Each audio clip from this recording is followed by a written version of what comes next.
past 10 years, everything paranormal has captured the attention of many people, invaded TV, radio, the books we read, and even in the news.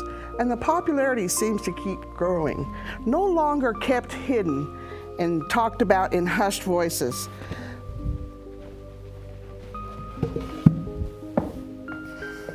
Now people are talking around the proverbial water cooler with incidents that happened years ago or just yesterday. Seems many are curious and anxious to tell stories about their own brush with the supernatural. My name is Jackie Meador. I'm Director of Central California Paranormal Investigators, and this is my co-host, sensitive healer and Reiki Master of Casa del Curandero and partner, Krista Erickson. Together we are going to be talking about things that go bump in the night and even during the day. We are going to take you to places that some say are haunted, meet those who hunt for ghosts, venture into the wilderness in search of Bigfoot, watch the skies for UFOs, discover metaphysical mysteries, and investigate urban legends. Those who are on a journey and committed to researching all manner of the paranormal. We hope you enjoy our special guests and discussions on various paranormal topics. You are watching Paranormal Journeys.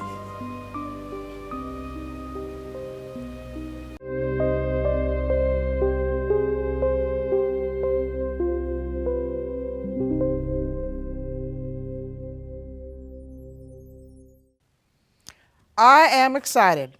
We have not one but two special guests for our show, because this episode is for all you writers out there who have this great idea for a novel, short story, or magazine article, but want to know, okay, now where do I start?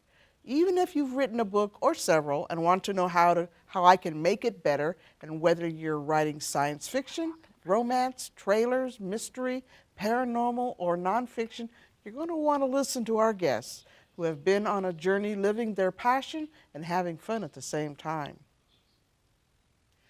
A former newspaper editor, secretly writing novels at night, is now the author of 29 novels, articles, short stories, including 6 thrillers for Mira Books, 4 young adult novels, including her latest, Ghost Island, and numerous nonfiction and co-authored books. She leads online and real-time workshops and is currently a community correspondent with a monthly book club segment on KMPH-TV, Channel 26 Great Day, called Bonnie's Book Club. Please welcome our guest, Bonnie Hearn Hill. Please have a seat. Oh yeah, it's always good to see you, dear. Have a seat. Okay. Our second guest is a talented musician and author who has been compared to Stephen King and Dean Koontz, a great-grandnephew of Edgar Allan Poe, a former Valley boy. He now lives in Los Angeles with his beautiful wife, Brandy, and new daughter, Khaleesi. He writes paranormal fiction with an emphasis on social issues involving women and children. A member of International Thriller Writers, he has been accepted into the ITW debut author program for his paranormal thriller, The Portal. Please welcome our second guest, Christopher Allan Poe. Hello, Chris. Thank you for coming. Thank you. Hey, sweetie. How are you? Good. All right. Thank you both so much for coming today. We're really excited to have you both here and to talk about books. And like Jackie said, this episode is really for everyone that wants to write, has an aspiration to write, and you guys are like the pros. Thanks for having us. You are accessible. the pros. I mean, you're here in the Valley. Mm-hmm. You're accessible. I mean, somebody that lives here in Central California. Chris got up at what time this morning to drive here? Pretty early, yeah. And he does that all the time. And we appreciate it so much. Yeah. No But you're accessible. People can reach out to you and Absolutely. get, if they have questions, they want to go to a workshop or whatever. You guys are always there. You guys are there. You know, it's interesting. Bonnie being from the Central Valley, like here all the time, a lot of times people in the Central Valley don't realize what a treasure they have with her here. Right. So. Right. Oh, I agree. I Yeah. agree. Yeah. Absolutely. Now, so let me start with questions for both of you, because you're both writers. Bonnie, you've been doing it for years, and Chris, you're relatively new at writing. So how did you both get started? What kind of kicked this passion into gear? I was born knowing I was going to make pictures. I thought I was going to be an artist, but this was when I was very young. By the time I was probably in the 3rd grade, I think, that was when I won my first writing contest. Wow. I knew. I just didn't tell anybody, because if you tell someone, oh, I want to be a writer, then they can destroy your dream. Right. And so I really always sort of lied to everybody, you know, until I began publishing, which was when I was about 19. And then I didn't have a book published until probably much later. And when students would come to my class and they would say, one man told me, oh, I just took your class because writing follows woodworking or whatever it was, you know. I said, oh, I didn't realize a lot of people lie. Because if you say, this is more important to me than anything in the world, I want to be a writer, you make yourself vulnerable. Yeah. So I think what Chris and I both do is try to help people realize that it's possible. So, Right. Chris. Well, we give a lot of workshops, and one of the things we tell people is our job when we give workshops is to give them 90% hope and 10% information. Yeah. Oh, I like that. That's really good, Chris. But I've always read. Reading was a big deal for me when I was younger, and I'd always wanted to write a novel, and so I started down writing and had no clue of what I was doing. It was some of the worst writing that you've ever read. Okay, but you know what I did is I actually sat down and did it. So it was there, and I was snuffling. I was touring around, and it ended up on somebody's couch in Fresno, and I turned on the television, and who did I see? Bonnie Hearn on KMPH. So I called up the station. I was like, hey, Bonnie, how's it going? And she's like, who the hell is this? She was fantastic. She invited me out to a writer's workshop, and my career really began at that point. And we talked. It was as if we'd always known each other. Yeah. And as you probably know, we've written a book together, and we're very good friends. And we stood right there in the station, and finally people were looking at me kind of weird, like, you know, we're a TV station and you're on our phone. And so I said, well, here's my home number. Call me at home. So he called me at home, and we talked. And he came to my class that night, and we went out afterward and had a beer, as I recall. And I think you had patent leather black hair. I probably did, yeah. And You had hair? Oh, yeah. he still does. It's been every color you can think of, too. It was patent leather red the following Yeah. You should have seen him with patent leather red. And so he read, and I could tell how talented he was. And my question was, and it always is, can you take criticism? And I told him what I felt he needed to do and what I felt the strengths were. Yeah. Next week, there he was. New manuscript. Wow. Same manuscript, but new manuscript. Better. And he said, he had questions like, now, when you talk about a scene goal, could that be this? And when you say you need conflict, could it be this? It doesn't have to be physical hitting or anything. Yeah, you're right. Yeah. So that was it. He was there. Wow. That was what, 9 years ago? Yeah. 10? We've been friends ever since. Yeah, we've been friends ever That's since. wonderful. Yeah. That is just so great. That's Yeah. So you mentioned, you know, that you have to, first of all, you have to be open to criticism if you're going to be writing a book, because people aren't going to like it, and you got to be able to take that and work with it into something better, something new. So what other obstacles do people kind of have to get over when they're starting With to write? criticism, what you have to do, you have to hear what the good critic, you have to hear the honest, what's real criticism, which is input, which is, here are your strengths, and here's where you need to work. Right. Because writing is an art and a craft. But the other thing is, you have to tune out what could be called criticism, but really isn't helpful at all. Negativity. And that is that people seem to have, and we experience it in our own careers. I experience it every day, almost every day, Yeah. where people want to either build you up or put you down. Right. And building you up when you're starting doesn't help. Oh, that's brilliant. Send it out right now. That doesn't help. I mean, it's nice, it feels good, doesn't get you anywhere. Right. And really putting you down is a horrible thing, because you already have self-doubt anyway. Yeah, right. Exactly.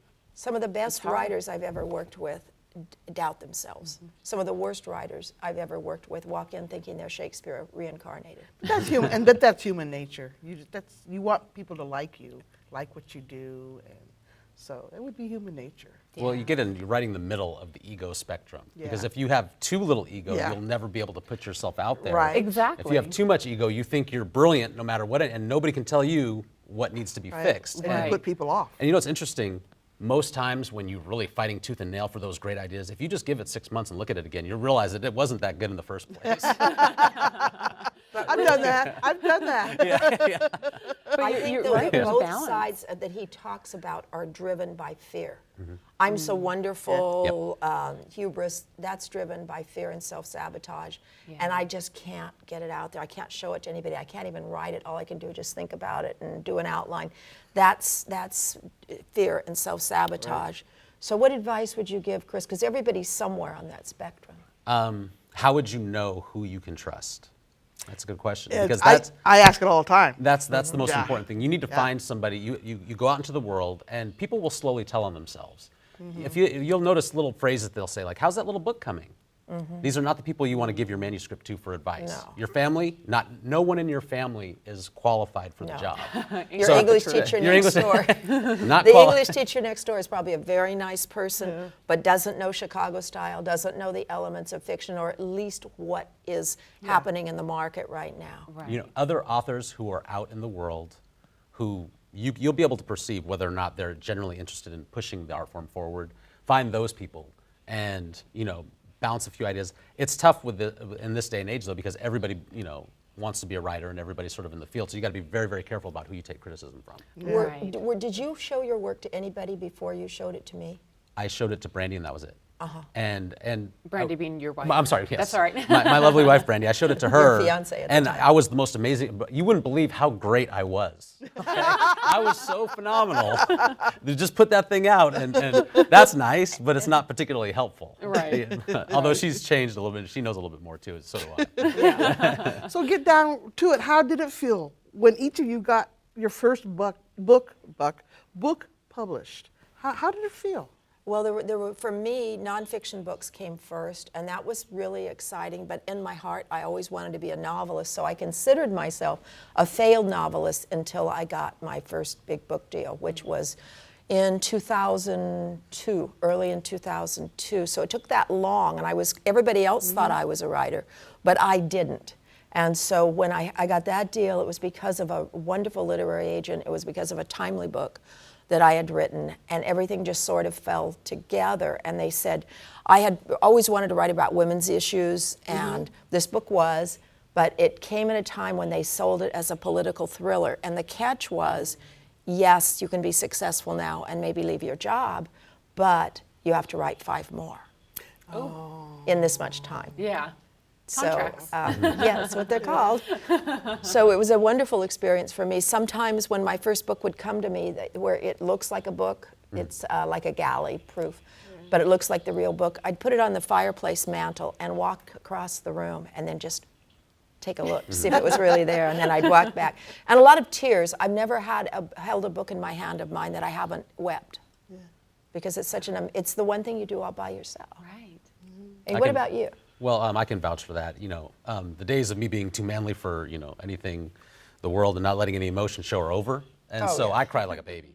I was like, "Ooh." What did you feel with your first one? Well, I remember because you emailed me when they wrote and said that the editor wrote to you and said, I stayed up all night. Yeah. Well. No, she wrote to me. Yeah, because Oh. Bonnie knew the editor for this, the publisher, Black Opal Okay, Books, and so sort of put us in contact. And I had been doing this for, I don't know, maybe 6, 7 years. Yeah. And when I finally got the email, I didn't even know what to do with myself. I was bouncing around. There was only one person who I could email at that time, and it was Bonnie. I was like, Bonnie, can you believe it? They're going to do it. And so there was a lot of drinking and partying and having a good old time. But remember that morning you woke poor Brandy up. Yeah, because I didn't open it until 2 in the morning. Brandy, guess what? I'm jumping on the bed, Because the How exciting, though. publisher wrote to me, and she said, because I was worried, I'll be honest, and I said, have you had a chance? I didn't want to really talk to Chris about it, so I wrote to her and said, have you had a chance to read Chris's book? And she was like, oh my God, I read it, and I stayed up all night, it was so wonderful. And then that was when he wrote to me and said, they took me. Oh my God. That what a great feeling. Oh, Great man, feeling. yeah. Speaking of your first book, we know that it's about a lady named Vivian who has been hiding in the San Bernardino Mountains for more than a year. She thinks she's finally found a safe place to raise her 4-year-old son, Cody, until the night he crawls into her bed and whispers 2 words that fill her with terror: Daddy's home. Now running for her life, she's horrified to learn that her estranged husband, Jared, is not quite human. And let's watch the book trailer from The Portal.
All right.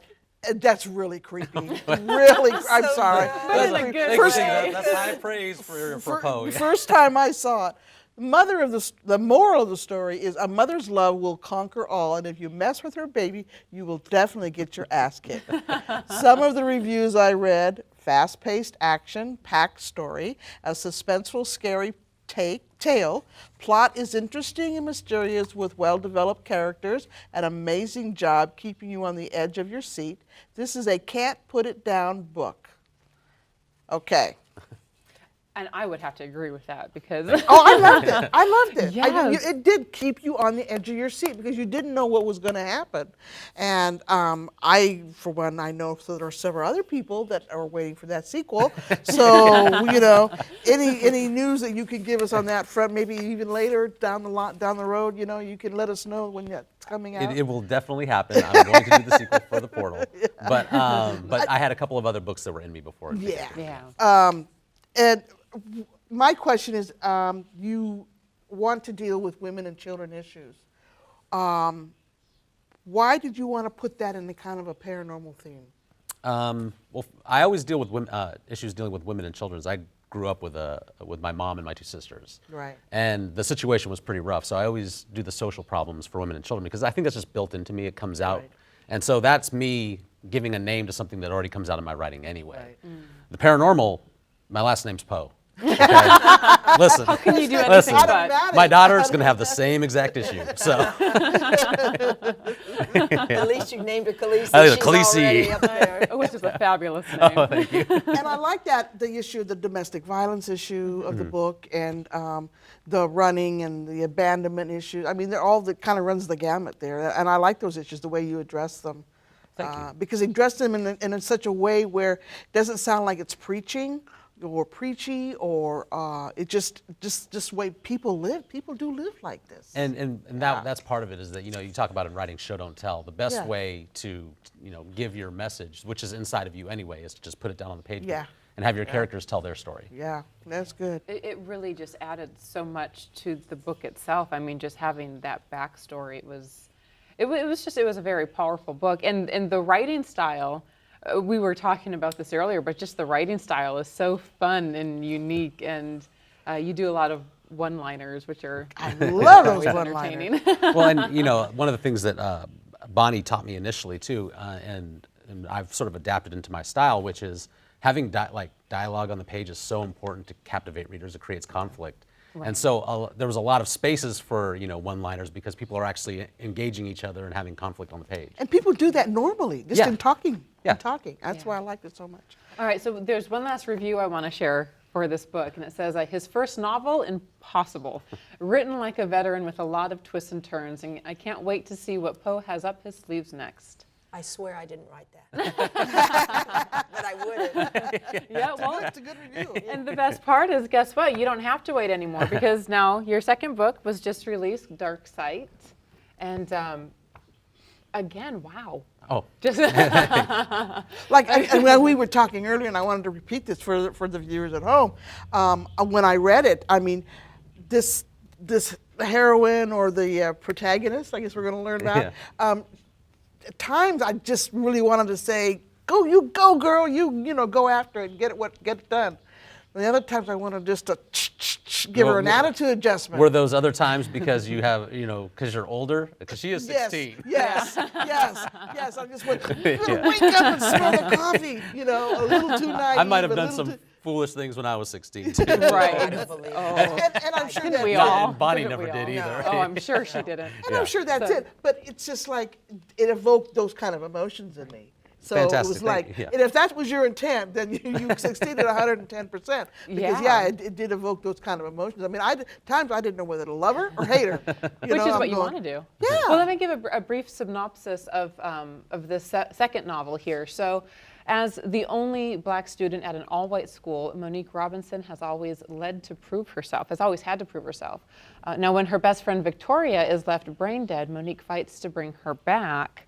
But she soon realizes that blurring the lines between life and death has its own price. So what I really loved about this book was the main topic. I never know how much to say. I don't want to give it away. No. But this is it's a whole, again, it has a paranormal theme, Sure. which I love, and it's just And we know about it, but I've never read about it before. Well, right. and one of the things that I love about death is it's the biggest question that Yeah. any of us is ever going to face. Right. I love the concept of death and what lies beyond. And so Absolutely. that's why I was really excited to write this book, is because it deals in subjects that are just outside of our understanding. And so you can play with that a lot as a writer. Absolutely, you can, your imagination can go wild with it. Sure, yeah. And again, the one-liners. God, who knew? Who knew? I knew you were funny. I didn't know you were that funny. I'm not funny, my characters are funny. She's a wonderful character. She's I love that character. Yeah. Well, and I like people who have flaws in their personalities. Yeah. And that, to me, is what is endearing to That's why I wanted to give her an attitude adjustment. Yeah, I mean, to have all that emotion build up over words on a page, that's powerful. Oh, well, That's thank you. powerful. Yeah. Also remember what this woman has been through. Here, he's been able, maybe because of his own background, maybe just because he's so sensitive to people, he's been able to become this young woman who has been through terrible loss. Yes. And of course she doesn't know her way. She didn't have a mother to guide her, nor did he. Yeah. So there's tremendous, we call it psychic distance, where the reader feels really close, which is what you were feeling, to the character. And that's really difficult to pull off. And it's amazing that as a man, you're able to write a female character so well and to really invoke those emotions Especially in the a 16-year-old. reader. Well, yeah, exactly. Well, the mother in the first book, he did it in that book also. Yeah. Well, but absolutely. then Bonnie writes fantastic men. Yes, And so yes. I think as writers, if we do our job correctly and well, then we're able to step into whoever's skin and sort of see it from the other person's perspective. Right. Don't you think, though, that it's, and I've said this a lot, and I think you believe this way, that you're not writing all women. You're not writing all biracial. I know I did a short story once where it was a point of view of a slave after the Civil War. Which is You're fantastic. Thank you. You're only writing one individual. It's not. You're not speaking for every woman. Do you? No, and that's what actually, I think a lot of times people get it caught in their mind. They're like, well, would a woman really say this? Would a young black teenager think this? And I can promise you that we've gone to countless workshops, and you imagine every personality trait that either of the sexes could have, that any race could have, culturally. And you can go ahead and just mix those up and swap them out, because every type of person exists out there in the world. So you really just want to tell this one character's story. So true, and such good advice for all writers out there. You don't have to focus on the whole picture. It's just that one individual. And you have to know that one. You have to Well, know and it. especially the slave story that you're talking about. I mean, you were just right there. And you didn't live in the time. You didn't research it tremendously. You had that character. What was her name again? Little Mary. Little Mary. Had her down so well that it took the reader right to that point in history. And I felt as if I were channeling her. Yeah. Wow. Because it's one character, just one character. And that's what he's done in his book, because you believe that this person is real. If she walked in here right now, we'd recognize her. Absolutely. All right, well, let's talk about one of your more recent books. Okay. So, Bonnie is a novelist, editor, ghostwriter, contest judge, teacher, mentor, lecturer, community correspondent. Anything else Novelist. that we can add? Novelist is really pretty We'll stick much. with novelist. That's All right. everything else is a subtitle. Everything else is what I do. That's who I am. That's wonderful. And it sums everything up. It really does. So one of your more recent novels, which I think Jackie has over there, Ghost Island. Yes. This is another Which I love. fabulous book. So this is one of your young adult novels. is. And based on Catalina Island, which I love because I've been there personally, and it just brought the whole story to life for me, because you actually reference buildings that are there, and again, it's a paranormal theme. It is. And it's just, I love it. I really enjoyed Livia, the main character. She reminded me a bit of myself when I was younger, and searching, trying to figure out what's going on. But She was gutsy. She was really gutsy. Yeah, I like that. She was I like another that. great character. She had a flawed background also. Yeah, she did. Yeah, she did. And I think sometimes that if you do have that, if you have a hole in your life at an early time, it does make you more sensitive. I think you I think it makes braver. you more mature too, as well. I think it does.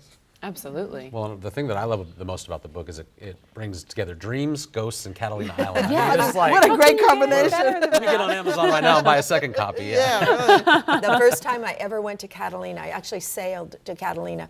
I thought this one day, I was unpublished. I thought one day I will write a novel about this place. And I took in everything with my eyes that way. I love Catalina. And it was many, many years before I actually wrote this book. And it happened to be my fourth young adult. I had never planned to write a young adult set there, but it just worked. Yeah. The ghosts. It did. It did. It- It worked really well. It worked great. So, well, not to give too much away again. So let me give you a brief description of Ghost Island. So Livia, the main character, has just begun a seminar at sea when a storm hits. And now she is stranded with the other students on an island off the coast of California. But she finds Aaron, and who's another great character. And he's her perfect love. But the only way that they can be together is in her dreams. The other students are having tempting dreams of their own, and Livia begins to realize that the storm has blown in more than rain. This is the latest in the Star-Crossed Young Adult series, and I have to say that I wish that there had been more books like this when I was younger. You know, I loved Nancy Drew. I loved but it was the paranormal. There was just But that was all there was. right. Well, for me, there was also Goosebumps. I think I read all of those Bragging books. about your age. See, you're a lot younger than I am. When I was that age, there was the Hardy Boys and Nancy Drew. That was it. Yeah. There was not a lot of too. choices out What there. I tried to do, my first book I ever wrote was a paranormal Nancy Drew. I wrote when I was about 9, 10, by hand on a notebook. Looked on the back of my Nancy Drew book, which every time there was a new one, I got $1 to go buy it. Hardcover then, it. Chris, $1 a book. And found the address of the publisher and very happily sent my only copy of this notebook off. Never heard. Oh, never got My it back. first, not even a rejection, Yeah. just silence. Yeah. That's got to be worse than a rejection, I would think. I'm sure it wasn't very good. Knowing Bonnie, she probably moved on to the next book immediately. Oh, So, yeah. You're pretty accurate there. So tell me, what's next for you? I just finished a book that I sent to my agent yesterday, and she's shopping it today. That's fast. I have 6 thrillers that Mira originally published, international thrillers, that are available as ebooks and paper books. I have a book with one of my 2 best friends in the world on writing, And we're going to get to that which next. we're both passionate about. I'll save that for there. And I'm writing a new book. Wonderful. I'm writing a new book. These young adult books were a lot of fun, and I'm back to writing adult again. I was going to ask you. Okay. So do you think you'll go back to young adult? Or? I can't imagine it. I love the fans. I got the nicest letters, email letters from young women, and I still get them because Scholastic bought a lot of my books, and so they continue to have them at book fairs. And I love young women writing to me, telling me that they want to write or telling me what their problems are. But for what's in my heart, after I wrote Ghost Island, I felt that I had said what I wanted to say about being young, about falling in love, about how tempting it can be to have everything you want offered to you. Yeah. And I don't know. I never try to say never, or this is what I'm going to do next. As Chris knows, he and I are sort of the same. So one week we say, oh, we're going to do this. And the next week, oh, I sat down to work and this called to me. So we really feel it's important to be passionate about the project. I think that's an absolute must. I mean, otherwise. I definitely like the ending in Ghost Island. Yeah. How would you invest a year and a half or 6 months or a year of your life in something that you weren't completely passionate about? Exactly. The end is kind of interesting because I had originally planned it as 2 or 3 books, so I sort of left it up in the air. And then we sold the German rights last year, and the German publisher said we'd like an epilogue. Now, I don't know if you read the version with the epilogue. That version you have has the epilogue. Yeah, then I read it. Yes, Then I and read it was really great for me. First of all, it was my first Euro book deal. Ooh, exciting. And so we sat down and talked about it, and so I actually wrote what I had planned on covering in the other 2 books about ultimately she finds out the truth about this love relationship and where he came from and how they connected. Yeah. It that wrapped was, it up. That was interesting. Yeah, the epilogue, it really wrapped it up, Yeah. and now you don't have to do the. I wanted to at If the you don't want time to. because I'm always in love when I'm writing the book, and I Yeah. thought, oh, and the next book could be this, and then they could be Ghostbusters, and then they could operate out of Catalina. And I could be your expert, right? I thought about that, Jackie. I knew that you'd help me. Of course I would. I've thought about that more than once. So, but then I finished it, and then the love affair was over because the book was written, and something else called out to me. This new book I just finished has to deal with a young woman's search for her mother, her biological mother, when all of her life she thought that she knew who her biological Oh wow, sounds All interesting. right. I'm anxious here because I want to let our viewers know that not only are these two brilliant authors in their own right, but together they are the dynamic duo. Co-authors of Digital Ink, Writing Killer Fiction in the E-Book Age, covers everything a novice writer should know. And for the experienced author wanting to hone their craft, it's an informative, easy to understand with great examples, and funny with lots of one-liners. Who knew? Let's watch the book trailer, please. In the beginning, there was stone for humans to tell of their epic deeds. Nobody ever said it was Shakespeare. But then came ink. And the art of storytelling evolved until the e-book revolution bestowed the gift of digital ink to everyone. Perhaps they should have been more selective. Hey, creepy book trailer voice, why don't you take a break? I'd like to see you do a better job. Challenge accepted. Here's the truth. Anyone can get published these days. Yes, any fool who can write a grocery list can now publish a novel, just like you. How scary. Not really, creepy book trailer voice, if you know what you're doing. How will you stand out?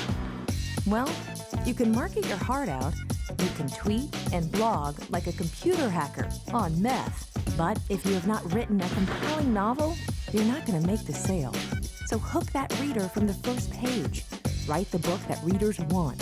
Times have changed. The rules have changed. Digital Ink. Great, great I like trailer. the line. You can like a hacker on meth. He needs to take credit for No, that. no, that wasn't Bonnie. All right. Why this type of book? I mean, we both know that you're teachers and lecturers and authors, and it's like there's probably 1 million books on how to write. A couple of them written by me. Why this book? Because for me, I had written some books on writing nonfiction. I was a teacher. I had to do a book that was what I believe, because a lot of the books out there, most of the books out there, I probably beg to differ with. And it took me 22 years from the first novel I ever wrote to the first novel that I was able to have a career as a novelist. And it was because I didn't know. I had to make every single mistake. And so that's why every writer I've worked with, they're no worse than I was. They're usually a whole lot better. So I'd always said I wanted to do a book on writing fiction, and I wanted to do a book on writing fiction for today's readers, not readers in Shakespeare's time and not readers in Poe's time. And Chris and I, once we became good friends and we realized people who knew us could see, you know, that how when we did workshops, how connected we were, they kept saying, you guys should write a book, and then you could tell the rest. Well, and so we sat down, and there's probably, you know, not every co-authoring situation is the greatest on earth, but Bonnie and I imagine. are best friends. So Yeah. Neither of us wanted to be the weak link in the chain, and so we were Right. just stacking on top of each other, and we would show up every week. We had both clearly done the work, and I think we wrote the entire book in, what, 3 months or something? I believe that's true, and we would finish each other's sentences in person, and we would finish each other's sentences in the book. So I would put an anecdote in that I thought was really funny, and then he'd come in and add 2 more lines to it, and it was even funnier. I was cracking up. I've been And- reading. And it's neither of us. It's somewhere out in the middle of us. Right. That voice is It's- out here. That Yeah. voice is not my voice, and it's not Not mine, his. yeah. It's the voice we have, and people have told us that when they're in our critique group and we're at the table, that the voice we use Yeah. for each other is that same voice that's in the book. It's our voice. Yeah. Wow. Okay, here's a question. I'm a budding or aspiring author, and I want to write my first novel about a subject that I dearly love. Okay. Where do I start? Where do I start with? 3 things: character, character, character. Now we're talking about, I know there's a protagonist and antagonist. Are you talking about those two? You ask yourself 2 questions, and they're simple questions, but they're profound. And until you really understand them, you won't be able to write a character the way Chris's characters are. And the questions are, whose story is this? Whose story is this? And what does that person want? And if you really understand that, you really, really do, you will never have a plot problem.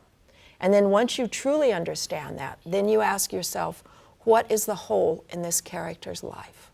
Because all of us have holes in our lives. Yeah. And when you realize what the hole in your character's life is, that will either hinder or help your character achieve the goal of what does this character want.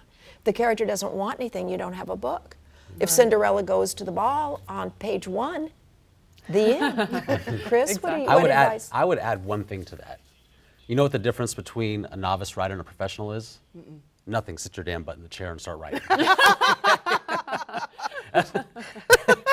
Pretty much, just That sit down needs to and go do in it. our I next love writing that. book. Yeah, That should I be love the title of our next That should writing be the title. Get your butt in the chair. Yeah. Actually, we're laughing, but it's really important. We have both seen so many talented writers not do that. Once you're in the chair, it can't be, oh, I'm going to write when I have the time. We don't have the time. Nobody Nobody has has the the time. time. Right. You make the time, it's like brushing your teeth. Now, that's not very romantic. It's not supposed to be. This is just a thing you do. Yes, maybe in your off hours you dream of a film deal or you think, well, boy, this will be great when I hold the book. But you have to not do that. You have to just sit down, ask yourself today what my character wants. Who stands in the way? And you will write your book. But you have to do it, I really think, every day. Every day, even if you have a day job, even if you do it on your lunch hours, the way I used to do, and you used to do it at 4 o'clock in the morning, whatever, well, you probably still are. Yes. And I can understand that. At least writing the scripts for the show. There's every day, every day, 7 o'clock in the morning, I'm at my computer, Sure. I'm writing. You know what that is? You're building that writing muscle. Every day when you do that, you're going to the writing gym and you're working out. Yeah. And even if working. you have a bad day, it Yeah. doesn't matter. Yeah. Right. There's days that I'm going, It doesn't matter. Because even if you fall forward. And it's just a matter of doing it. Even if every single word of your 70,000 word manuscript is garbage, it can be corrected. Right. Nobody has to see that until you're actually finished with it. And by the way, first drafts are usually garbage. So you have to go back and fix all of those things later. So that's why it's so important to do it every single day. That way you can actually start building towards getting better. Just talk about working out at the gym. You have to work out at any single thing that you want to do to be, and that's great at common it. sense, really. Yeah. No matter what it Absolutely. is. But people have got this misconception that, you're born with the writer's gift. That's just complete That's garbage. not. Yeah. Well, I think some people are better, have more empathy than Sure. others, which certainly makes you a better writer, and maybe are more skilled with using the language. But I think there's a misconception that if you can write a grocery list, you can write a novel. Well, maybe, but but you have to do it. You have to approach it as an art and a craft. Yeah. If you can do it every day, I pretty much do it every day. I don't do it every single day, but pretty close. And some days I'm really bad. Right. And you know what I say that day I'm really bad? Boy, I'm glad I wrote today. Yeah. One of the things I always tell people, the secret of my success is I'm not afraid to be bad. And he can tell you I brought some pretty rough chapters to our Her bad critiquing is table. damn good. So I can't let her get away with that. One day when there's no camera on us, we'll tell these guys what my bad really is. So then what about the experienced author who maybe has published 1 or 2 books or several others, and they want to hone their craft? Does it get more personalized then? I mean, it can't be generic because he's already published a couple of books, right? So what are the things he should be looking for to help him better his Who's craft? he? Well, he or she. Okay. I didn't know if you meant Chris, and I was going to No. say he doesn't need any help. No. Well, I think it's in our book. I think that there are certain areas where even a published author fails. It's usually character, point of view, Okay. being tightly enough in another person's point of view, And I think that's the most common, not knowing how to write a scene. Would you say that? Yeah. Without sufficient conflict. Yeah, and I was just going to say conflict. In almost every chapter in this book, you talk about the need for conflict. Like there has to be conflict to keep the story going. Can you clarify, though, that that's not really Well, it's a fist fight? conflict is a tough word because people take that in and they think, okay, that means I need to put an explosion or blow up a planet or everybody's dying and burning. 1,000 people just died in this scene, right? Start the book with a fist in your face. Oh, gee, somebody just hit Chris in the face. Well, we don't care. No, but true conflict on fiction works differently. It's two characters in a scene, and one wants something. One character wants A, and a second character wants B. And they go back and forth, and their conflict is how they come to a resolution, some resolution about how you're going to proceed forward with the novel. And so an explosion can only take you might get a paragraph or two before, even the reader, no matter how many fists and explosions are going on, they're going to start to zone out. You don't want that. Yeah, and you both clearly describe that type of conflict and how to do the point A and point B. I think you actually use that exact example Yeah, that's in some the of book. Bonnie, you probably honed that down over 20 years of just, it's... I want A and you want B. And every day you have conflict with people you love where it's simply a matter of I want A and you want B. It's not a shouting match. Yeah. It's Although not. we can do that. We can do that too. We're pretty good at it. When we do workshops, we show the example of how not to have conflict. But if you think about it, to paraphrase Vonnegut, he said something like the writer must have conflict on every page. The character must want something on every page, even if it's just a glass of water. Yes. And that's the essence of film too. Is character must want something, and not want it like I want to go to the ball, with the handsome prince, but really truly I want to find the killer. I want to escape the killer. I want to, in my book, find my mother, or Ghost Island. I want to find out if this boy I'm falling in love with is real. Yeah. It has Your that book, passion. I want to save my friend. Yep. Your first book, I want to save my son. There's simple needs that drive that whole book. So conflict is really misunderstood. So I would say to authors who already have written, and to beginning authors, take the time to know your character. That's the most important. And then conflict on every page. He's a master at that, by the way. He's probably the best I've ever known who's with conflict. Yeah. Well, no. Well, that's what makes the book so wonderful. I mean, it's just because you always want to know where is she going to get what she wants. And you bring up an interesting point because Bonnie does it too in Ghost Island. Yeah. What happens is on the page, questions are being asked of you. That's why you want to keep turning pages. And when good authors, they always ask questions of you. So you're like, okay, will so-and-so get out of this situation, or will so-and-so, even if it's just a small situation or a large one. She's going to wake up and smell the coffee. Right. But you're going to turn pages to you find know? out whether or not that happens. And that's Is why. the storm ever going to end? Right, exactly. Will Livia make it off the island? Yeah. Will she ever find her mother? Yeah. It's her mother, which we believe. Well, her mother, they think she's dead, but Olivia believes she's alive. So those questions are being asked, and it's the same reason, when you're driving along and you see an accident on the side of the road, everybody starts doing the rubberneck thing. Oh, yeah. Even though you potentially could end up in an accident, it's dangerous, but you do it anyway because you're like, am I safe? Is everybody over there okay? Those questions are being asked of you, and we as humans just can't help but look toward that. Yeah, absolutely. One thing I did like, one of the chapters I did like especially, was that you talk about that there is no editing fairy. Okay? There's fierce competition in the digital age, so you need to hook that reader quickly. Because people, you're online, you're looking at Amazon.com, you're looking at a book, you're reading the first chapter, maybe the first few pages, and it's got to hook you. Otherwise, you're not going to buy it. So I understand that. But, the competition, and you're right, is fierce. In a heartbeat, you can go from one author to another. Where before, when you went down to the bookstore, you had to really scan those books, and then read the back covers to see what the book was about. And not just that, it's instantaneous. Somebody could have their Kindle, they could look at the chapter right there and move on from your name, all within the 30 seconds it took them to download it. They're looking at this. So that's why it's so important. Usually the thing, especially about editing and grammar and things like that, the reason why that's so important is because it usually speaks a lot about the type of writer that you're reading. If they don't take enough time to take care of those small things, then they're certainly not going to take care of the bigger things, probably. So. Right. Yeah. And the editing programs that you can buy don't do it. I downloaded one yesterday for a 7-day free trial. Yeah. And had it probably maybe 10 minutes, tested it, and canceled. because it was actually wrong. Yeah. It would ruin a writer's work. It was wrong. And for plagiarism, it told me I was plagiarizing myself. You're plagiarizing this book online. Oh my goodness. Well, so I mean, the old days you had an editor who had I haven't told you that yet. who had proofreaders who read the manuscripts, who edited for spelling and grammar. We still have that. Yeah, okay, they still have jobs, right? 'Cause it's not all done. No, we still have that, but they won't look at your work if it needs a lot of work. You compare it to, trying to resuscitate a patient. Right. They're not going to take a promising manuscript, because you go through usually 3 edits at a house. Yeah. And the last one is just a proofread.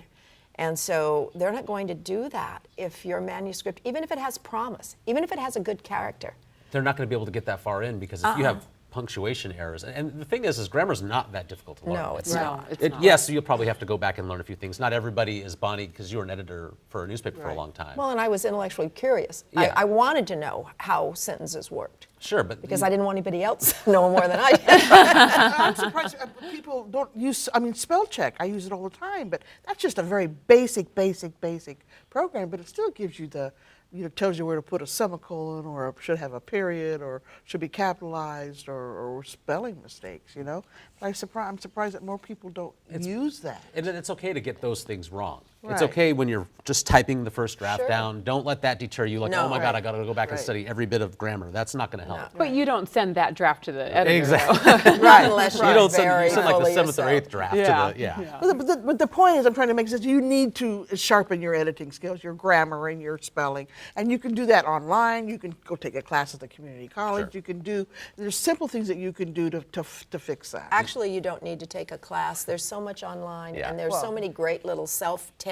Yeah. Like if you have a problem, usually most people just have 1 or 2 areas, and we mention in the books the areas where people usually have issues, and we really tell how to fix them. It's not difficult. And that's what I love about this book is I'm not a very, when it comes to writing, I'm not a creative person. I can write a fact-based report like nobody's business, but doing fiction, I don't know if I have the imagination for that. But after reading this book, I felt like I could. Sure you could. I mean, because you really take the authors through every single step, and you put it in a way that is so clear, and there's just no bones about it. It's like you can tell it like it is, and it's so accessible. That's what I loved about it. So accessible that it actually inspired me, who would never even consider writing a fictional novel, to be like, hey, I could maybe do this. And That's the thing about the craft of writing and learning the rules.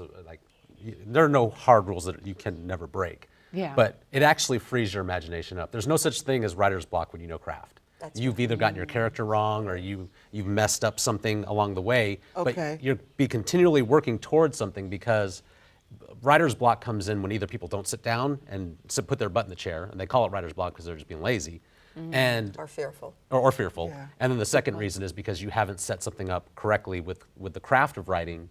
And the minute that you tweak, it could be, I've got the wrong character in this scene, it'll unfold immediately. You won't run into the same roadblocks that people who don't really study craft run into. A good example is if you're writing a scene, and Chris and I have both done this, and you have one point of view character in the scene who wants something, and you see everything through this character's point of view, and the scene just doesn't work. There's another character in it, and it just doesn't work.